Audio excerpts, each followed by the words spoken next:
بسم اللہ الرحمن الرحیم. ختم نبوت ٹی وی کے ساتھ میں ہوں محسن چودھری. ناظرین، 25 ستمبر 2019 کو سپریم کورٹ کے فل بینچ نے وجیح الحسن، جس نے بلاسفیمی کمٹ کی تھی، اس کو بری کیا. اور آسیہ کیس کی طرح اس کا بھی بہت سا چرچہ عوام میں شروع ہو گیا کہ یہ کیا بلاسفیمی کے جو ایف آئی آرز ہوتی ہیں یہ جھوٹی ہیں، یہ بلا وجہ لوگوں کو پھنسانے کے لیے ہیں. تو اس معاملے میں ہم نے جو وجیح الحسن کے خلاف جو اس کیس کے مدعی کا مقدمہ کنٹیسٹ کر رہے تھے، ہم ان کے پاس آئے ہیں اور ان سے یہ جاننے کے لیے کہ اس کے حقائق کیا تھے، یہ کیس کیا تھا. تو میں جناب غلام مصطفیٰ چور صاحب جو اس کیس میں مدعی کے وکیل تھے، کمپلیننٹ کونسل، ان سے مخاطب ہو کر پوچھتا ہوں کہ اس کیس کے حقائق بیان کیے جائیں. سر بسم اللہ الرحمن الرحیم. الصلاۃ والسلام علی خاتم النبیین. سب سے پہلے میں ختم نبوت ٹی وی کا شکریہ ادا کرتا ہوں. انہوں نے ہمیں موقع دیا کہ ہم جو حقائق ہیں اس کیس کے وہ بتا سکیں، اور عام جو مسلمان ہیں، تمام قارئین جو دیکھتے ہیں سوشل میڈیا سے کنسرن ہے، یا ہر مسلمان کا ایسے کیسوں سے کنسرن ہوتا ہے، تو ان تک حقائق جو ہے نا وہ پہنچ سکیں. اس میں محسن بھائی، سب سے پہلی بات یہ ہے کہ یہ ایک بڑا ہی تکلیف دہ کیس تھا، جس کی تیاری کرنا، جس کو عدالت میں لے کے جانا، اس کو پڑھنا، اس کے جو ڈاکومنٹ تھے اس کو دیکھنا، ایک انتہائی تکلیف دہ مرحلہ تھا جس سے ہم گزر کے آئے ہیں. اس میں حقائق کچھ اس طرح ہیں کہ ایک وجیح الحسن نامی لڑکا جو کوٹ عبد المالک کا رہنے والا تھا، اس نے محمد اسماعیل قریشی صاحب سینئر لائر ہیں، ان کی بہت زیادہ خدمات ہیں قانون تحفظ ناموس رسالت کے لیے. انہوں نے عدالتوں میں بھی اس کو کیا، اور جو گستاخان تھے ان کے خلاف بھی عدالتوں میں پیش ہو کے کانٹیسٹ کیے کیسز. تو وہ اس گرج میں آ کے محمد اسماعیل قریشی صاحب کو بڑے ہی توہین امیز خطوط لکھا کرتا تھا، اور کبھی اپنے آپ کو اس نے مرشد مسیح کے نام سے خط لکھنا، کبھی عمر نواز بٹ کے نام سے، کبھی وجیح الحق کے نام سے، مختلف ناموں سے وہ ایسے خطوط لکھتا تھا. اور اس میں یہ ظاہر کرتا تھا کہ میں نے مسلمان ہونے سے اسلام کو جو نا اپنے سے نکال دیا، اب میں قادیانی ہو گیا ہوں. پھر اس نے کہا میں کرسچن ہو گیا ہوں، اور مختلف طریقوں سے وہ ایسے بلاسفیمس جو لیٹر تھے وہ ڈسپیچ بھی کرتا تھا، اور باقاعدہ ان کو ٹیلی فونیکلی جو ہے نا فون کر کے گستاخی کا مرتکب ہوتا تھا اور تھریٹ بھی کیا کرتا تھا. انہوں نے پہلے شروع میں جو لیٹر ہے ان کو تو انہوں نے دیکھنا بھی گوارا نہ، دیکھے ہی نہیں جا سکتے تھے. پھر جب مسلسل ایک سلسلہ شروع ہو گیا، اور وہ اتنے ڈیروگیٹری ورڈ تھے جس میں آپ صلی اللہ علیہ وسلم کی شان میں گستاخی، صحابہ کرام کی شان میں گستاخی، ہماری مقدس شخصیات جو ہیں ان کی شان میں گستاخانہ ایسے الفاظ تھے کہ ان کو دیکھنا پڑھنا تو دور کا، دیکھے بھی نہیں جا سکتے تھے. انہوں نے تمام وہ لیٹر پکڑے، اور جو قانونی طریقہ کار ہوتا ہے، ٹیلی فون ایکسچینج والے جو تھے اس وقت تو یہ اتنا زیادہ موبائل کا نہیں دور تھا، تو لینڈ لائن کا سلسلہ تھا. انہوں نے جو اپنے علاقے کی کنسرن ایکسچینج کا ڈویژنل انجینئر تھا اس کو اپلیکیشن بھی دی تاکہ اس کی کال ٹریس ہو سکے، اس کو پکڑا جا سکے. پھر اس کے بعد انہوں نے ایک پیٹیشن فائل کی پرچہ درج کروانے کے لیے متعلقہ ایس ایچ او کو کہ اس میں مقدمہ درج کریں. انہوں نے اس پہ کوئی غور نہیں کیا، مقدمے کو کنسیڈر نہیں کیا، نہ اس کی اہمیت کو جانا. تو مجبوراً پھر لاہور ہائی کورٹ میں ہمیں ریٹ پیٹیشن فائل کی اسماعیل قریشی صاحب نے، اور وہاں سے آرڈر لے کے باقاعدہ اس کے بعد پھر لیگل اوپینین لی گئی. لیگل اوپینین لینے کے بعد ایف آئی آر لانچ کی گئی تھانہ اقبال ٹاؤن میں. اور یہ ایف آئی آر لانچ جب کی گئی 98 میں 21/10/1998 کو ایف آئی آر درج کی جاتی ہے، اور پھر ملزم کی تلاش شروع ہو جاتی ہے. ملزم کہیں ٹریس آؤٹ نہیں ہوتا، چھپ جاتا ہے. الٹیمیٹلی گرفتار ہو گیا. جب گرفتار ہوا تو یہ اس سے پہلے، گرفتاری سے پہلے یہ کوئی تقریباً 2 سال 7 ماہ تک اشتاری رہا ہے، چھپا رہا. یہ اس سے اندازہ کریں کہ یہ بندہ کتنا کننگ ہے، کتنا شاطر، چلاک اور مکار ہے، اور اس کو جو اس معاملے میں سپورٹ کرنے والے لوگ ہیں وہ کس حد تک اس کو چھپا کے رکھا انہوں نے، اور ہائی کورٹ میں ریٹ پیٹیشنز فائل ہوئی، مختلف فورم پہ جا کے اس کی گرفتاری کے لیے تگ و دو کی گئی، پولیس والوں نے اپنے طور پہ بھی کوشش کی گئی، الٹیمیٹلی یہ 2 سال 10 ماہ کے بعد 2 سال 7 ماہ کے بعد اس کو گرفتار کیا گیا، اور گرفتار کرنے کے بعد اس کا چلان بنایا گیا۔ چلان بنا کے تو شروع میں تو چلان اس کا چلا دہشت گردی عدالت میں، پھر ایک قانون میں ترمیم آ گئی، اس ترمیم کے بعد اس کو پھر بھجوا دیا گیا لرنڈ ایڈیشنل سیشن جج صاحب کی کورٹ میں آ گیا۔ تو سیشن جج سے اس کو کیس ثابت ہونے کے بعد اس کو سزائے موت دی گئی، اور اس میں کیس کو ہر لحاظ سے عدالت میں ثابت کیا گیا کہ اس نے جو لیٹر لکھے ہیں اور جن لوگوں کے سامنے اس نے اپنا اقرار جرم کیا ہے، ایک وسیم تھے جن کے پاس یہ ملازمت کرتا تھا، محمد وسیم نامی گواہ جو PW1 کے طور پر پیش ہوئے، ان کی فیکٹری میں یہ ملازم تھا، تو ان کے سامنے اس نے اقرار کیا کہ مجھے جو ہے نا وہ آپ ان سے بچائیں، اور میں جو ہے نا یہ کام کر بیٹھا ہوں تو مجھے معافی لے کے دے دیں، اور ان کے سامنے کنفیشن کیا۔ پھر ایک اور نوید نامی گواہ، ان کے سامنے اس نے مانا کہ میں نے یہ بھی کام کیا، میں نے وہ بھی کیا، ان کو عدالت میں پیش کر کے بیان کروایا گیا، اور بیان کروانے کے بعد ان پہ مکمل طور پہ جرح کی گئی، اور عدالت میں ہم نے یہ ثابت کیا کہ یہ واقعی لیٹر جو اسی کے ہیں۔ پھر جب لیٹروں کا معاملہ آیا تو اس نے لیٹر جو تھے اس کو ماننے سے انکار کر دیا، تو ان کو پھر ملزم کو وجیہ الحسن کو، جو مرشد مسیح کے نام سے اپنے آپ کو انٹروڈیوس کرواتا تھا، اس کو باقاعدہ مجسٹریٹ صاحب کے پاس پیش کیا گیا۔ مجسٹریٹ صاحب نے ان کی تحریر جو تھی وہ لی، تحریر لینے کے بعد ان کے تحریر کے نمونہ جات جو تھے وہ باقاعدہ سیل کر کے اپنے دستخط اور مہر کے ساتھ اس کو لیبارٹری میں بھجوایا گیا۔ ہینڈ رائٹنگ ایکسپرٹ نے ان کو ایگزامن کیا، ان لیٹر کے ساتھ اس کی جو رائٹنگ تھی اس کو جب ایگزامن کر کے اس نے دیکھا تو رپورٹ یہ دی کہ یہ وہی بندہ ہے جس نے یہ لیٹر لکھے تھے، اور وہ مرشد مسیح، جو اپنے آپ کو مرشد مسیح کہتا ہے، وجیہ الحسن اس کا نام ہے، اسی کی ہی تحریر ہے، اسی نے یہ لیٹر جو ہے نا جو سپیسی میں نے اس کے ساتھ کمپیرزن کر کے رپورٹ دی، اور باقاعدہ ان کو پھر ہم نے جو ہینڈ رائٹنگ ایکسپرٹ تھے ان کو عدالت میں پیش کیا، انہوں نے اپنی اسٹیٹمنٹ ریکارڈ کروائی، اس کے اوپر باقاعدہ ان کے وکلا نے جرح کی، جرح کرنے کے بعد وہ اس کو جو کسی طریقے سے بھی گواہ کو شیٹر کرنے میں ناکام رہے۔ پھر وہ مجسٹریٹ صاحب جنہوں نے اس کی رائٹنگ اسپیسیمن لیے تھے، کیونکہ یہ ایک ایسا کیس تھا کہ جو اس کے خطوط پر مشتمل تھا، تو خطوط جن کے سامنے اسپیسیمن لیے گئے کمپیرزن کرنے کے لیے، وہ مجسٹریٹ صاحب بھی عدالت میں آئے، انہوں نے اپنا بیان ریکارڈ کروایا، اور بیان ریکارڈ کروا کے انہوں نے یہ ثابت کیا کہ واقعی یہ ملزم ہے جس نے میرے سامنے جو تحریر کی تھی اس کا کمپیرزن کروا کے تو عدالت کے ریکارڈ کا حصہ بنایا گیا۔ پھر اس کے بعد تفتیشی افیسر نے اسے تفتیش کی، تفتیش کے دوران بھی اس نے اپنا جرم مانتا ہے کہ جی میں نے یہ کیا ہے،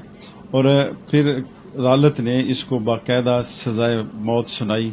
کہ آپ کو خلاف جرم ثابت ہوتا ہے، آپ کو جو ہے نا اس میں ڈیتھ پینلٹی دی جاتی اور ساتھ فائن کیا جاتا ہے۔ اس نے اپنے فیصلے کے خلاف، سیشن کورٹ کے فیصلے کے خلاف آنریبل لاہور ہائی کورٹ میں اپیل فائل کر دی، اور عدالت نے اپنا مرڈر ریفرنس بھی بھجوا دیا۔ تو جب اس نے اپیل فائل کی تو اپیل کی سماعت ہائی کورٹ کے 2 جج صاحبان نے کی، ان 2 جج صاحبان نے ان کے وکلا کو تفصیل کے ساتھ سننے کے بعد اس نتیجے پر پہنچے کہ کیس اس کے خلاف ثابت ہوتا ہے۔ ایڈیشنل جو لرنر ایڈیشنل سیشن جج صاحب ہیں انہوں نے فیصلہ بالکل ٹھیک کیا ہے، اس کی اپیل کو خارج کیا اور اس فیصلے کو اپ ہولڈ کیا گیا۔ اب اس کے بعد بدقسمتی یہ ہوئی کہ سپریم کورٹ سے جا کے یہ بری ہو گیا۔ اب سپریم کورٹ میں جب معاملہ گیا ہے تو اس میں ہم نے یہ ساری چیزیں ثابت کرنے کی کوشش کی کہ نیچے 2 عدالتوں کا فیصلہ ہے اور اس نے اپنے جرم کو مانا بھی ہے، ماننے کے بعد اس کے خلاف جو اس کے تحریریں ہیں اس سے بھی ثابت ہوتا ہے کہ اسی کی تحریریں ہیں، اسی نے کی ہیں، اسی کا سارا جرم ہے۔ تو بہرحال کافی لمبی چوڑی بحث کے بعد عدالت نے اس کو جو ہے نا وہ اس کی اپیل کو منظور کرتے ہوئے اس کو بری کر دیا، اور یہ بڑا ایک تکلیف دہ مرحلہ تھا ہمارے لیے کہ اتنا مضبوط کیس ہے جس میں، اور سب سے اہم بات ہوتی ہے کسی کے خلاف جب مقدمہ کیا جاتا ہے تو اس میں یہ دیکھا جاتا ہے کہ یہ مقدمہ کیوں درج کروایا گیا۔ اب ایک سینئر لائر ہیں ہمارے سپریم کورٹ آف پاکستان کے، اور آنریبل لاہور ہائی کورٹ کے بار کے پریزیڈنٹ بھی رہے ہیں، اور اسلامک لائرز موومنٹ کے بھی پریزیڈنٹ ہیں، اور ان کی خدمات ہیں، بہت سارے کیسز ہیں، قانون توہین رسالت بنوانے میں ان کی خدمات ہیں۔ ان کو اس لیول کے بندے کو ایک اس طرح کے گندے آدمی کے ساتھ کیا دشمنی ہو سکتی ہے؟ انہوں نے مجبور ہو کے اس کے خلاف اس کو روکنے کے لیے، اس کے اوفینس کی سزا اس کو دلوانے کے لیے مقدمہ درج کروایا، اور عدالت میں ان کے وکیلوں نے یہ تک نہیں کہا کہ محمد اسماعیل قریشی جو اس کے مدعی ہیں ان کی اس ملزم کے ساتھ کوئی دعوت تھی، کوئی ان کا لینے دینے کا معاملہ تھا، یا بلا وجہ انہوں نے اس کے خلاف مقدمہ درج کروایا. کوئی چیز یہ ثابت ہی نہیں کر سکے، اور یہ بھی ثابت نہیں کر سکے کہ یہ جو خطوط ہیں اس کے نہیں ہیں، اور یہ بھی ثابت نہیں کر سکے یہ بندہ وہی ہے جو ٹیلی فون کرتا تھا، جو لیٹر لکھتا تھا، جس کی رائٹنگ ہے. کوئی چیز جو ہے نا وہ ملزم کی سائڈ سے اس کا وکیل عدالت میں ثابت نہیں کر سکا. ایون دین اس کے باوجود بھی جو فیصلہ دیا ہے اس کو بری کر دیا گیا، جو نہ صرف میرے لیے بلکہ پوری امت مسلمہ کے لیے ایک بڑا تکلیف دہ مرحلہ ہے کہ آج تک جتنے بھی کیسز نیچے سے عدالتوں نے ان کو سزائیں دے کے ملزموں کو سپریم کورٹ میں بھیجا ہے، سپریم کورٹ نے کبھی ان کے فیصلے کو قدر کی نگاہ سے نہیں دیکھا، اس کو ہمیشہ سیٹ سائڈ کر دیا ہے، اس فیصلے کو کہا یہ فیصلہ ٹھیک نہیں ہوا. تو نیچے والی عدالتیں اتنی محنت کر کے ٹرائل کرتی ہیں، پولیس والے اتنی تگ و دو کر کے دن رات محنت کر کے ان کے خلاف ایویڈنس اکٹھی کرتے ہیں، گواہان عدالتوں میں گواہی دیتے ہیں، ملزم کے وکیل جو ہیں وہ ان کے اوپر جرح کرتے ہیں، لمبی چوڑی جرح کرتے ہیں. اس کے باوجود کیس کمپلیننٹ جو ہے مدعی استغاثہ اپنا کیس ثابت کرتا ہے، اور وہاں پہ جا کے ایک ہی پیشی پہ وہ سارا معاملہ ختم ہو جاتا ہے. تو یہ اس کیس کے تھوڑے سے حقائق تھے جو میں نے آپ کو مختصراً عرض کر دی ہیں. تو جب تک اوپر والی عدالتیں ایسے ملزموں کو سزا نہیں دیں گی یہ سلسلہ چلتا جائے گا. اور ہم ختم نبوی لار فورم سے اس وقت جو بلاسفیمی کیسز ہیں، صرف جو ہمارا فورم کنڈکٹ کر رہے ہیں، سارے دوست مل کے ہم کر رہے ہیں، وہ کوئی ان کی تعداد 60 سے لے کے 70 تک ان کی تعداد ہے، اور اس میں ڈے بائی ڈے اضافہ ہو رہا ہے، کیونکہ عدالتوں سے ان کو سزائیں نہیں ملتی یا اپنے انجام کو نہیں پہنچتے قانونی طور پہ. اس کا یہ انجام ہے کہ وہ انکریج ہوتے ہیں، باہر کی حکومتیں، باہر کی جو این جی اوز بنی ہوئی ہیں یا ہیومن رائٹس کے نام پہ وہ لوگ آ جاتے ہیں، ان کی حمایت کرتے ہیں، ان کو فیور کرتے ہیں، ان کو ہر لحاظ سے انکریجمنٹ دیتے ہیں، جس سے یہ ہوتا ہے کہ یہ دن بدن اضافہ ہوتا ہے. اور اضافہ کے ساتھ ساتھ جو انتشار پھیل رہا ہے، جو اس طرح کی عوام میں بے چینی، پریشانی اور ایک انتہائی تکلیف دہ مراحل سے گزر رہے ہیں، یہ سلسلہ قابل غور ہے. اور جو جرم ثابت ہوتا ہے اس میں سزا ہونی چاہیے، اور ہمارا مذہب، ہمارا قانون سارے اس چیز کی کوئی اجازت نہیں دیتا کہ اگر کوئی جرم کرتا ہے تو اس کے ساتھ کوئی لینینٹ بھی رکھا جاوے. خاص کر نبی پاک صلی اللہ علیہ وسلم کے معاملے میں تو قطعاً کوئی گنجائش ہی نہیں ہے، اور اس میں کسی قسم کی کوئی رعایت نہ اللہ پاک نے کی ہے، نہ آپ صلی اللہ علیہ وسلم کے دور میں ہوئی ہے، نہ صحابہ کے دور میں ہوئی ہے. تو ابھی بہت سارے کیسز ہمارے چل رہے ہیں. ہم امید کرتے ہیں کہ جو کیسز ہم ثابت کرتے ہیں، جو مجرم صحیح طریقے سے عدالت میں اپنے جو اس نے گناہ کیے ہیں، جو اس نے بلاسفیمس ایکٹ کمٹ کیے ہیں، ان کی سزا ان کو ملنی چاہیے.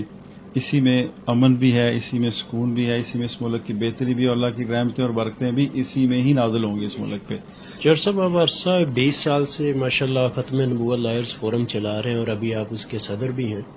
تو ہمیں ایک چیز بتائیے کہ آپ نے 20 سال کے دوران بہت سے کیسز سالو کیے اس طرح کے. یہ لوگ بلاسفیمی کے معاملات، یہ استغاثے وغیرہ، یہ کیوں ان کیسز میں پڑتے ہیں؟ کیا ان کو کوئی پولیٹیکل بینیفٹ ملتا ہے یا کوئی انٹرنیشنلی کوئی یہ بینیفٹ گین کرتے ہیں؟ اس پہ تھوڑی سی روشنی ڈالیے. میں آپ کو جو میری ذاتی مشاہدات ہیں ان کے بارے میں مختصر میں بتاتا ہوں کہ بلاسفیمی لوگ کمٹ کیوں کرتے ہیں. اس کی بہت ساری وجوہات ہیں، جس میں ایک یہ وجہ ہوتی ہے کہ یہ لوگ اپنے آپ کو پرومیننٹ کرنا چاہتے ہوتے ہیں، اور ایک وجہ یہ ہوتی ہے کہ یہ اپنے آپ کو ملک سے باہر جانے کے لیے ایک طریقہ سوچتے ہیں. میں نے کافی ایسے کیسز بھی کیے ہیں جن میں ہم نے ملزم کا ٹرائل اینڈ تک لے کے چلے گئے. جب آخر پہ پہنچے ہیں، وہ ملزم جس کے پاس گھر سے عدالت آنے کے لیے کرایہ نہیں ہوتا، وہ پوری فیملی سمیت دوسرے ملک چلا جاتا ہے، اس کو ویزا مل جاتا ہے، اس کو باہر کی نیشنلٹی مل جاتی ہے. ایک یہ بھی وجہ ہے. اس میں پھر کچھ ایسے لوگ ہیں کہ ان کا باقاعدہ ایک گروپ بنا ہوا ہے جو ایسے لوگوں کو کی فائلیں تیار کر کے ان کو دیتے ہیں, انہیں کہتے ہیں آپ یہ بلاسفیمی کمٹ کرو, ایف آئی آر لا کے ہمیں دو, ہم آپ کو باہر کا ویزا لگوا دیں گے. ایون اس میں ہم نے دیکھا کچھ لاہور سے باہر کچھ ایسے کیسز تھے, ہم نے وہاں جا کنڈکٹ کیے ہیں. ان میں سے کچھ ایسے لوگ بھی سامنے آئے ہیں جنہوں نے باقاعدہ ایک پلاننگ کے تحت ان لوگوں کو ابھارتے ہیں, ان کو کہتے ہیں آپ یہ offense کمٹ کرو, اور میسج کے ذریعے, فیس بک کے ذریعے, آج جو دور چل رہا ہے اس کے ذریعے وہ کرواتے ہیں. اس کے بعد پھر کروانے کے بعد ان کو پکڑتے ہیں, ان کا ویزا لگواتے ہیں, ان کو باہر بھجوا دیتے ہیں. اور ایک اور وجہ ہے کہ ان کو یہ بھی پتا ہے کہ جو ہی ہم یہ offense کمٹ کریں گے, یہ human rights, so called human rights کے نام پہ جو تنظیمیں بنی ہیں, جو این جی اوز بنی ہیں, جو فورن لابیاں کام کر رہی ہیں, اور یہاں تک ہے کہ یہ لوگ پھر اس کی مدد کے لیے ہر سطح تک جا کے اپنا اثر و رسوخ استعمال کرتے ہیں, پیسہ بھی لگاتے ہیں. تو ایک بندہ جو سارا دن مزدوری کر کے 200-400 یا 500 روپے کمائے گا, اس کو پتا ہے کہ اگر میں یہ جرم کروں گا تو یہ دھرتی میرے لیے اتنی مفید ثابت ہوگی کہ سارے لوگ میرے لیے جو ہے نا وہ خدمت کے لیے پہنچ جائیں گے, اور مجھے پیسے بھی دیں گے, مجھے اسسٹ بھی کریں گے, مجھے عدالتوں سے بھی ریلیف مل جائے گا. اگر ہماری عدالتیں ان کو اس کے انجام تک پہنچائے تو یہ سلسلہ رک جائے گا. یہ جو این جی او اس پہ کام کرتی ہیں اس پہ سلسلہ رک جائے گا. اور اس پہ ہم سوچ رہے ہیں کہ جو ان کو اسائلم دیتی ہیں کنٹریز,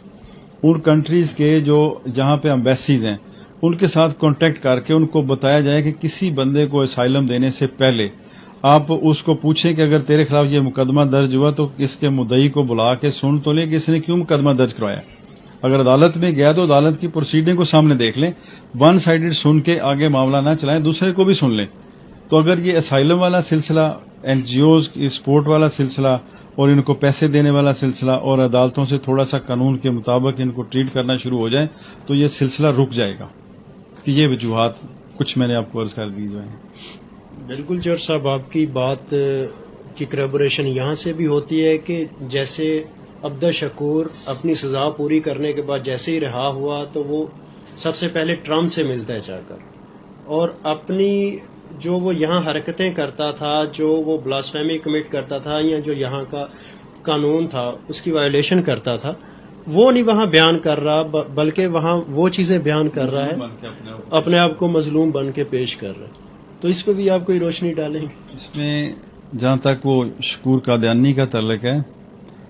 یہ سابقہ ریکارڈ یافتہ, اس کے خلاف پہلے بھی بلاسفیمی کے کیسز درج ہوئے سرگودا میں, اور اس کو سزا پوری کر کے پھر یہ سرگودا سے نکلا ہے تو چناب نگر چلا گیا, ادھر ربوہ چلا گیا. ربوہ جا کے اس نے دکان بنا لی کتابوں کی, وہ کتابیں وہاں پہ فروخت کرتا تھا. سامنے اینکوں والی دکان اس نے بنائی ہوئی ہے, لوگوں کو بتا رہا ہے کہ جی عبدالشکور چشمے والا, شکور بھائی چشمے والے, اس طرح کا نام دے کے اپنے آپ کو اس نے لوگوں میں بڑا جو ہے نا پاپولر کیا ہوا تھا. تو جتنی بھی بلاس فیمس بکس تھیں جو گورنمنٹ آف پنجاب نے بین کی ہوئی ہیں, جن کی پرنٹنگ پہ, جن کو سٹاک کرنے پہ, جن کو فروخت کرنے پہ, جن کو ڈسٹریبیوٹ کرنے پہ, ڈسیمینیٹ کرنے پہ, کسی قسم کی بھی ان کو موومنٹ پہ گورنمنٹ نے مکمل پابندی لگائی تھی. اور جو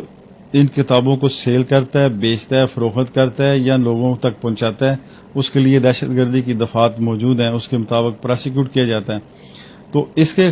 خلاف پرچہ سی ٹی ڈی نے کرایا, جو ہماری کاؤنٹر ٹیررزم ڈپارٹمنٹ ہے. ان کو اطلاع ملی کہ اس طرح یہ ایسی کتابیں جو بین ہیں, جن کے اندر بے تحاشا گستاخانہ مواد موجود ہے, تو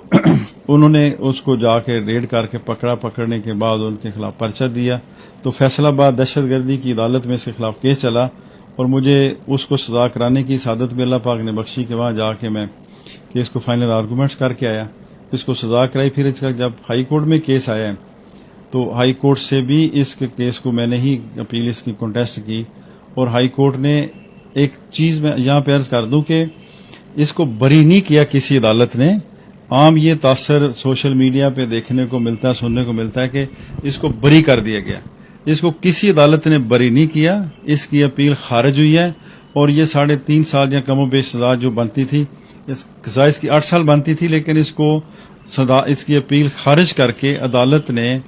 اس کی باقی سزا جو تھی اس کو معاف کر کے, انڈر گراؤنڈ کر کے اس کو کہا کہ چلیں اس کو آپ چھوڑ دیں, جتنی سزا اس نے کاٹ لی ہے یہ اس کو باقی کی رعایت دے دیتے ہیں. کیونکہ ان کے وکلا نے بڑا شور شرابہ کیا کہ وہ بوڑھا آدمی 80 سال کا ہے, بیمار ہے, وغیرہ وغیرہ. تو پھر ساری چیزوں کو دیکھ کے عدالت نے کہا چلیں اسے تھوڑا سا یہ لینینٹ لیتے ہیں کہ